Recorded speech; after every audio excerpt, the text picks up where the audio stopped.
Namaste, all you mystical minds. Welcome back for another video.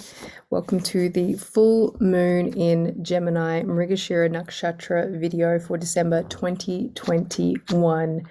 Let's dive in.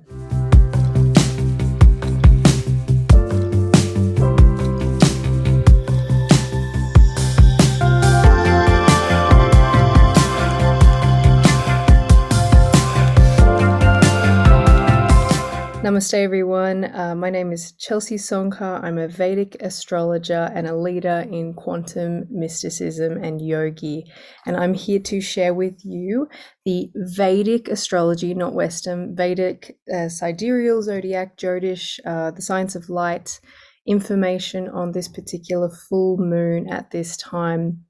So as we dive in, the particular themes for this reading that will be coming up will be things such as questioning your belief system as we look at the axis of Gemini and Sagittarius, which is Sagittarius our beliefs and Gemini where we like to question things. So we've got that Jupiter fire energy, that passion for learning, and then we've also got the air sign element there of thinking and exploring. Detoxing on all levels is some signs and omens that I've had come up as well at this time. So immediately what I have come through is, if you haven't read the medical medium books or something, they've been really, really helpful for me in the last couple of months specifically. And if you want more information, feel free to send me a message. I used to be a personal trainer, so I've always got that sort of information there that I can help out with, and a yoga teacher, and very, very passionate about talking about Ayurvedic medicine and meals and healing and helping people get onto that path in regards to finding more alignment down that avenue. We'll also see themes of boundaries, protection for yourself coming up, embracing your innocence, which is a lot of the Gemini themes that come through here, having fun. And when we talk about this innocence, this childlike mindset, researching and exploring and having fun with it, and remembering to be the light that you're searching for as we release external expectations around the holiday season in regards to what we want to see out in the world, as opposed to becoming it on the inside and shining that light out. So just before we get started, I'm just going to, as I always do, and to those that are new to the channel, welcome. To returning subscribers and returning viewers, if you find this video helpful, remember to hit like, subscribe, share it with those that you believe that it will be helpful for, because the message that I share is always about showing you the path of the light. Vedic astrology being the science of light, Jyotish where we get clarity on what's happening in the world so that we can walk that path of light, as opposed to falling into the shadow and feeling the fear aspects and falling onto a different timeline that you don't prefer. So here we go. Om Priyangukalika Syamam Rupina Pratimam Buddham Somyam Somya Gunuputam Tambutam Pranamamyaham. Om Aim Strim Srim Bhutaye Namaha. Whose body, beloved, is dark like darkness, whose image is like the form of intelligence, whose qualities are most beautiful to that of Mercury, emblem of intelligence, we bow down in devotion. Om, we bow down to Mercury, the emblem of intelligence. And the reason we did the Mercury chant is because Mercury is the Lord of Gemini. I've got an affinity with Gemini because I grew up, obviously with the Western astrology pushed on me, and in Western astrology, my sun sign is Gemini. So I always felt that attachment to that. But then as I stepped into the Vedic astrology, it really did make a lot more sense about the placements that I had. But again, we have all 12 signs in all 12 houses of one sign to one house, obviously, for each individual person. So if you're interested in more information, send me a message. I can do up your chart details and we can have a chat about your own unique placements there in the new year. So with this particular full moon that we've got, I wanted to ask, first of all, how is everybody feeling after the eclipse season? Did you have any truths come through, any sort of bombshells? I know for myself personally, even though I had that, you know, I was going through the charts and I knew what was coming up, and reflecting with other holistic and spiritual minded practitioners and friends, I still got blindsided by it, and my own shadow stuff that came up, that I had truths revealed, and embodying that at this time. And it's definitely not a time for taking action, but let me know in the comment section how you're feeling, and if you need to reach out, please do so. So again, being careful with yourself, be gentle. Self-care is really important and nourishing as we are still moving through electrical times, specifically throughout November and December. Any new awareness that has come throughout that period is the beginning of change on a personal and a collective level. It hasn't been easy for many of us. And I've got a lot of notes here, so I apologize if I keep on looking down, because I want to make sure that I give everything that you need to hear in this particular video. I've condensed it down a lot though. As we sit in truth and acceptance of what really resonates for us that we couldn't see before. So now that we can make new decisions based on the direction that we wish to go in. It's a time to observe and integrate how your heart's feeling and what your body's feeling before you take action. So take your time. I had a lot of signs and omens coming up as I was preparing for this particular reading. Things like themes around Atlantis and Lemuria, other dimensional lifetimes. I prefer to say that as opposed to past lifetimes, because everything is the present moment, everything happening on different levels, because space and time, if you've gone into quantum physics, is an illusion, supposedly. So we focus on the present moment, but feeling that you're drawing from alternate timelines that you could be experiencing in different places, so that you can use that wisdom on the particular timeline that you're on now. One of the biggest lessons that I had personally that came out during this period was being present with my emotions without spiritual bypassing or judgment. So like a child, I have a toddler, so this is really easy for me to assimilate to. But when you see them exploring, which is very much the Gemini themes that we're going to go into here, and then say, for example, they do something and they hurt themselves, or you hurt yourself, or you make a mistake, and then instead of being really hard on yourself, like a child who just expresses their emotions freely without judgment, with love and understanding, and then how much lighter you feel after you've allowed yourself to either cry or shout out loud or do whatever it is that you need to do. And no judgment, and then allowing yourself to transform through that innocence. So big themes around allowing, you know, anger to come out and sadness as it needs to, especially after eclipse season in Scorpio, where we were going into the depths of the shadows. So for those of you that have been watching my videos, I use the Liquid Crystal Oracle deck by Justin Moikeha Asar to give a little bit more clarity to my readings. It's an incredible, incredible, incredible deck if you haven't seen it. It's Return of the Atlantean Way for the Children of Light. And for those of you that have particular links to Atlantis, it's a beautiful deck. So again, I normally choose 2 cards, but I had an extra card that fell out, and it all kind of ties in with the themes around the solstice, which will be here at Australian Eastern Standard Time on the 22nd of December. So make sure to check out that video as well. I'll be posting that up in the next day or two also. And to those of you that watch the solstice video, I'll send them back to this one so that you can hear what these cards are, so that you get the energies that are going on. So I had this for this month, this full moon, black tourmaline, turquoise, and sugilite that came out. Very similar sort of energies around the childlikeness, the earth energies, themes around letting go and protection and boundaries. So let's have a quick look at these, and then we'll get into the Gemini Sagittarius energy that we're working with for this particular full moon. So black tourmaline, and again, these ones are only really short, so I'm just going to give you the basic energy. It's testing your will and your ability to trust yourself, standing in your personal power with absolute confidence in the light that you are.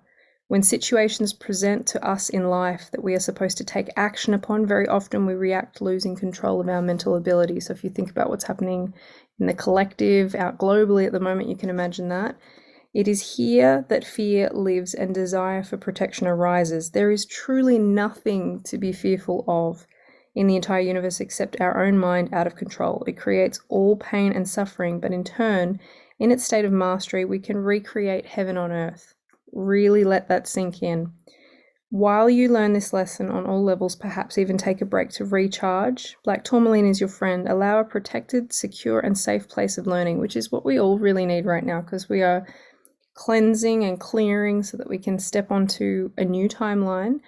And it can feel very intense because it's a cleansing, you know what I mean? It's supposed to be intense. Diamonds are made under pressure. However, I will talk about it as we go through the rest of this reading about how to stay in a love space, like I said before, about like a child, expressing your emotions, feeling them and not holding on to them or judging it, and just let them go, and then you can move on to the next thing.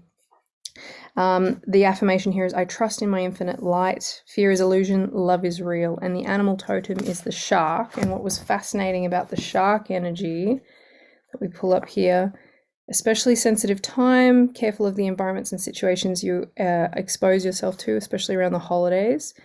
Swim through your emotions fluidly so as not to get stuck in one feeling, like I just explained. You're very well protected. Notice your mood shifts and what you've eaten. So when I talked about detoxifying, this is really important. So to maintain your physical and emotional equilibrium, if you know that eating a specific type of food or foods is going to affect how you're feeling emotionally, spiritually, all the things, be mindful of what you feel that you really need at that time. Maintain your dignity and self-respect no matter who or what you encounter. Heightened ability for discernment and discrimination, which is this Gemini energy, sorting out what's right and what's not for yourself. Let your inner feelings, not your external influences, dictate your eating habits. And I really feel that this has got a lot to do with Christmas. So if things feel emotional and you tend to be influenced in that way, I know I have in the past, that just knowing, have a game plan for what you feel that you're going to need at this time to support yourself nutritionally and emotionally, spiritually. The second card we've got here is Sugilite, and it says your healing journey today is the inner child. So it's about the voice of purpose is echoing all around you. Now, purpose, we talk about this Sagittarius energy. So again, like I said with these cards, if you're watching this and you're just like, oh, she's doing the cards again, I just want to get into the full moon stuff. The cards really give the energy for what's going to be coming up for the rest of the reading.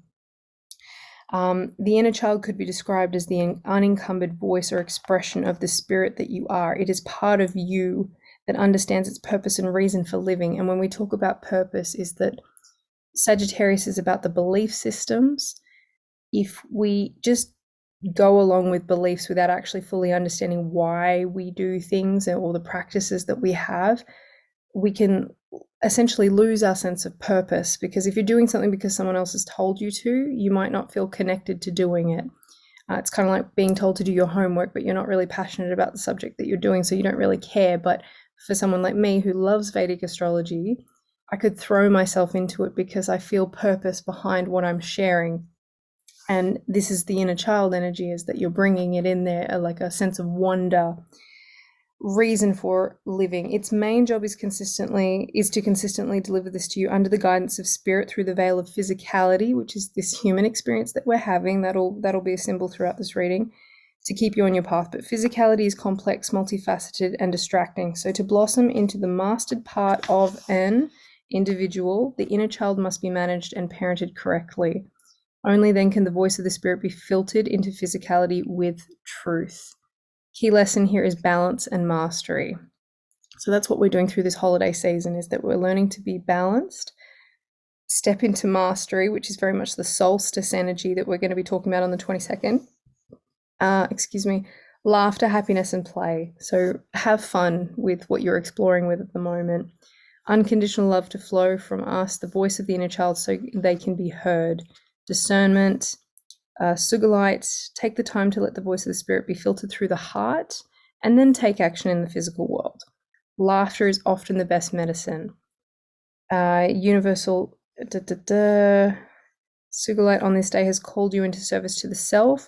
Let your actions in the world echo your response in the halls of wisdom, love, and power. Take hold of destiny into light. Sugilite also appeals to those that must or are working with children to stimulate the process further, to define the role into words, worlds, and ways. And the affirmation is, I am a spiritual being having a human experience. And I wrote a note down here that I'll also share in the solstice one, this song by Selena Gomez that I absolutely love, where she says, "That night was a wrong, was a right. Yeah, what a thing to be human. Made me more of a woman." So this, that we're having a human experience. We are spiritual beings having a human experience, and to not judge ourselves for that. That yes, sometimes we can make mistakes and things, but when you're coming from good intentions and you're just doing your best and you're exploring like a child, yeah, it can be a beautiful thing. Now, the animal totem for here was the seal, so I'll let you look into that. But yeah, my animal book, when I looked it up, I was like, yep, that's totally spot on. And the last card was the turquoise, which is the spirit of the earth card, which I found fascinating. So this one, we go into Mother Gaia themes, and this is where I was talking about the Atlantis and Lemurian stuff that comes up, was today you have been blessed by the presence of the spirit of the earth. The presence of turquoise in your life is a sign of your true earth connection has been compromised. The most common word used to describe your state is ungrounded. So if you're feeling ungrounded at this time, and I can put my hand up to that one too, despite having practices and meditating and all these different things, I lost my ground at this time. So if this is you, this message is for you. Signs of this vary. At the physical, it may be digestive issues or dizziness. At the emotional, a lack of true expression or just a void feeling. At the mental, it appears as confusion and a lack of focus, while at the spiritual, we seem lost and without purpose. And I think that's probably, that last one is definitely where I fell into when I look at my life at the moment. I almost felt like I had to give up these readings because I just don't have the time with everything that's happening in our lives at the moment, especially with some stuff that's happening with my son. However, I know it's my purpose and I find time for it because I ask the divine for it. Turquoise has come to reunite the selves and get all the parts of you communicating with each other. Life is about to be back on track again, getting closer to nature in the coming week. So going into nature and meditating is going to be really helpful. Turquoise work stems from perfected communication, which is Gemini themes. The voice is your real tool of change. Use it and use it wisely. The holistic flair turquoise adds to the voice may leave you with both feet in your mouth if you don't listen to your heart and wave the truth flag. When a cat purrs, its love is felt. When a bird sings, its wisdom is heard. When a snake strikes, its power is seen. Such is the spirit of the earth. Know it lives in you. And the affirmation is, I am united in the oneness of earth's spirit.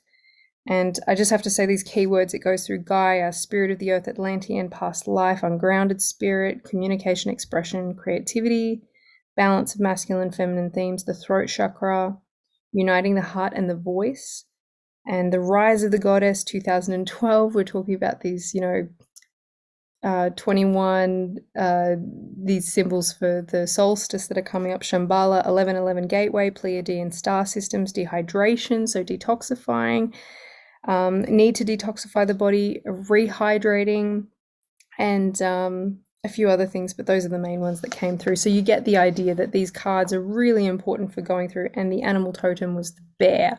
So it was a lot about setting boundaries there. So as we go in through here, this Gemini Sagittarius axis, so we've got the sun has now moved into Sagittarius, which gives us this more hopeful and inspirational energy after we've had all this sort of despair and detachment energy through Scorpio, where Ketu is sitting, and Mars. All this energy is about destruction and things breaking apart, letting things go. With the sun in Sagittarius, specifically in Mula, it's about a destruction of the belief system. So we're taking stock of our beliefs at this time, and they're breaking down or restructuring so that we can make new ones or expand on them for spiritual leadership and stepping into courage so that we can move forward on our journey. Again, with Sagittarius, it's about our belief system, as I mentioned before. And if we have fixed or biased beliefs, Gemini comes in here where this particular moon is, where we can start to experiment, scrutinize, and question things with an open mind and in a sense, a childlikeness, playful energy to it, so that we can come to our own conclusions. So if you've got specific beliefs, or you're too scared to look at the truth, or maybe you've got this gut feeling that you're feeling at this moment and you're too scared to question it, lean into it. I mean, what's the worst that you could find? Because when we step into the truth, even though it's uncomfortable, it brings a sense of peace, because that's what the truth does, so that we can move forward on our path again. This is paired up with the upcoming Venus retrograde, where we will be reevaluating things like love, relationships, and even our creative endeavors. So it will be traveling backwards from Capricorn to Sagittarius, and this is where we will be reconsidering what we want to be creating in the world. With this particular nakshatra, Mrigashira, so this is really getting into the full moon reading, it's the head of the deer, the searching star. So you would have seen in the thumbnail that I've got the telescope, which is really just a kaleidoscope that I was playing with, but we're looking for answers after the Scorpio eclipse.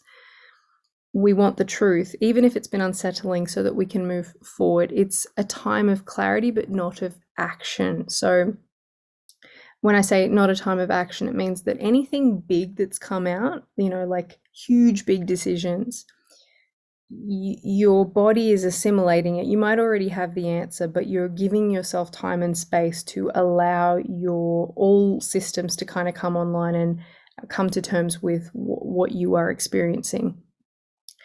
Do you understand your beliefs and practice them, or just believe them blindly? This is a time to question and ask yourself, can you explain your beliefs clearly?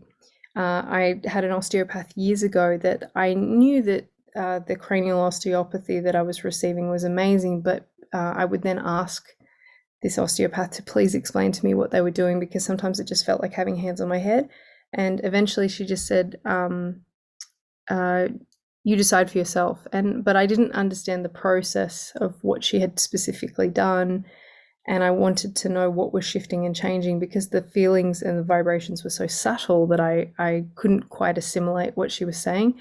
And I felt frustrated, and I didn't want to go back after that because I couldn't link the two.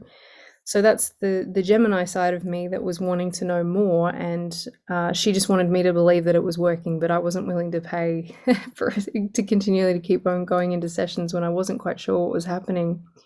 So this is where we question these things, and like a child, stock take your beliefs, see if they feel aligned. If they are, practice them. Practice what you preach, and then see how that feels, and then make shifts and changes as you need to. We are working with an air sign here. This is the Gemini, the Vata energy. So you'll see that those that have Vata minds can be very chatty. They can move like the wind. They're very, if you're thinking about water and the ocean, like the waves, it gets very choppy, restless sort of an energy, where you think about the deer moving through the forest and it's searching for something. Boundaries will be tested. Will you rise and stay in your truth and love and practice forgiveness? So this is the energy I was talking about, where even though you're going to have these, they're not necessarily obstacles, but things, trials that are coming up to help you grow. So you're becoming the diamond, you're having the things that are coming to pressure you so that you can be birthed into this new transformed version of 2.0 of yourself. That can you hold space for yourself and for the collective? Nourish yourself as needed, allow yourself to feel and observe yourself, and learning to befriend discomfort. That we're breaking patterns here. So on the light side, we're talking about playfulness and questioning like a child. And on the shadow side, you might find that specifically with Gemini, we can become drunk on information overload, where we're just consuming and researching, but we're not really sort of applying them to our belief system, or just believing things blindly without questioning them. That's the other flip side of it too. So feel what deeply resonates for you. Question, experiment, and research, because that's where you'll get the Gemini support from. Basic energy that we're going through here: laughter is medicine, truth through experience, play and research, natural rhythms. Notice what you need at this time. If you need to slow down or cut things back, do so. Unapologetically, with kindness and understandingness and forgivingness, both for yourself and for others, no matter where they stand or where you stand, just doing what you need. Record yourself, journal yourself, so that you can allow clarity to come through with the awareness that's arriving at this time. And the story that comes out here specifically for Mrigashira is Soma is the deity for this particular nakshatra, and supposedly Soma fell in love with Tara, Jupiter's wife, and they eloped, and they had a child, and its name was Buddha, which is the name in Sanskrit for Mercury. And when Jupiter found out, Jupiter accepted the child.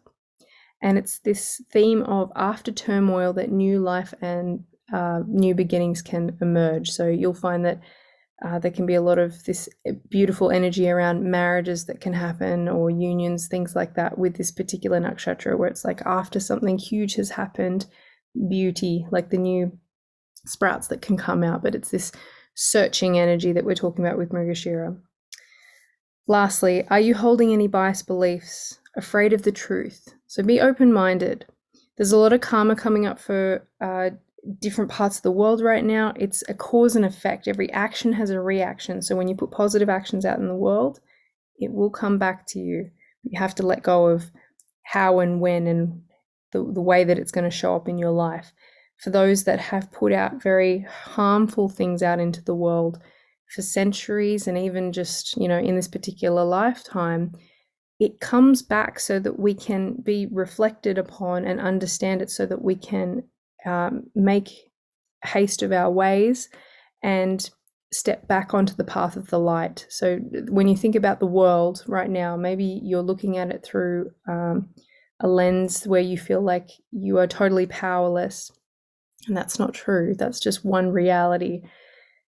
Have compassion. See what's happening in the world like a child that is, not really in control, or feeling that it's just exploring and experimenting with different things without judgment.